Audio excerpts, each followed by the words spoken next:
আজকে আমার সোনা বাচ্চাদের জন্য স্পেশাল নুডলস রান্না করে ফেললাম। হঠাৎ করে বাবুরও বলতেছিল যে আম্মু নুডলস খাবো, তাই আর দেরি করিনি।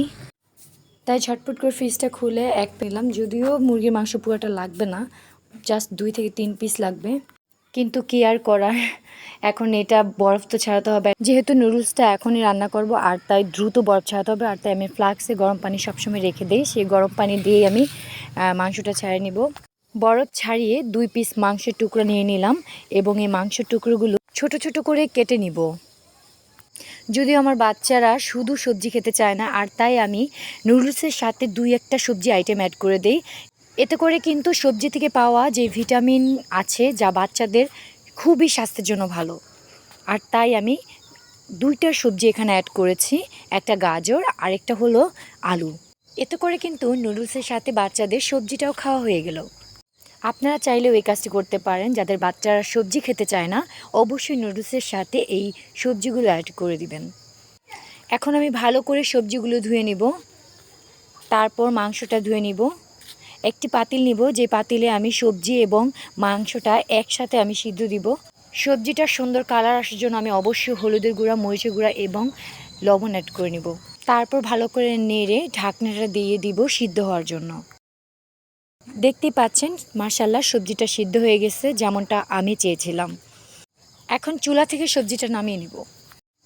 চুলায় আমি ফ্রাই প্যানটা বসিয়ে দিলাম এবং তাতে পরিমাণ মতো পানি দিব, যাতে করে আমি নুডলসটা সিদ্ধ করে নিতে পারি। পানিটা বলক আসা অবধি অপেক্ষা করছিলাম। অলরেডি বলক চলে আসছে পানির। অল্প পরিমাণে কিছু পাস্তা দিয়ে দিব, তারপর অপেক্ষা করব। এখন নুডলসগুলো ঢেলে দিয়ে ফ্রাই প্যানটা ঢেকে দিব ভালো করে সিদ্ধ হওয়ার জন্য। আর এইদিকে আমি 2টা পেঁয়াজ নিয়ে নিব, একটা টমেটো নিয়ে নিব।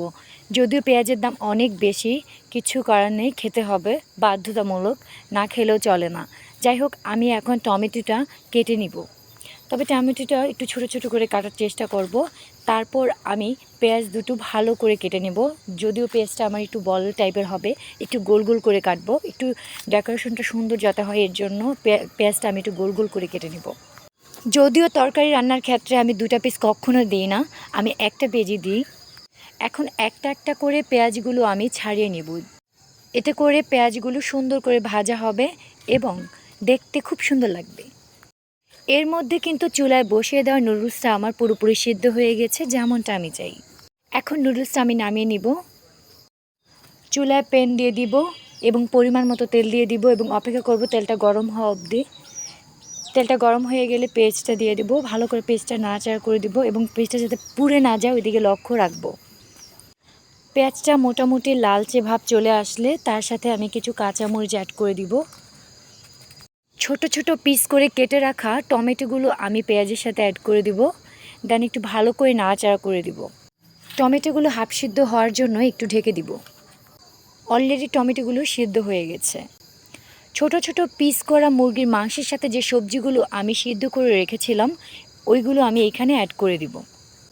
সবজিগুলোর সাথে নুডলসে 1 প্যাকেট মশলা আমি অ্যাড করে দিয়েছি এবং এর সাথে পরিমাণ মতো কিছু লবণ দিয়ে আমি মিশিয়ে নিব এবং ভালো করে যাতে সিদ্ধ হয় এর জন্য আমি কিন্তু ঢেকে দিব। সবজিটা কিন্তু পুরোপুরি সিদ্ধ হয়ে গেছে। এর সাথে আমি একটা ডিম অ্যাড করে দিব এবং ভালো করে ডিমটা মিশিয়ে নেব।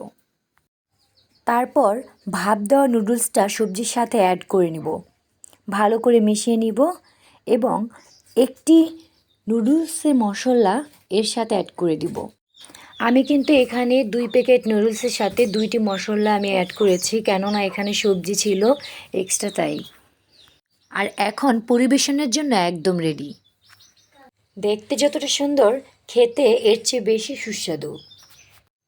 আজানের খাবারটা খেতে দেখে বুঝতে আর বাকি হলো না খাবারটা কতটা মজা হয়েছে।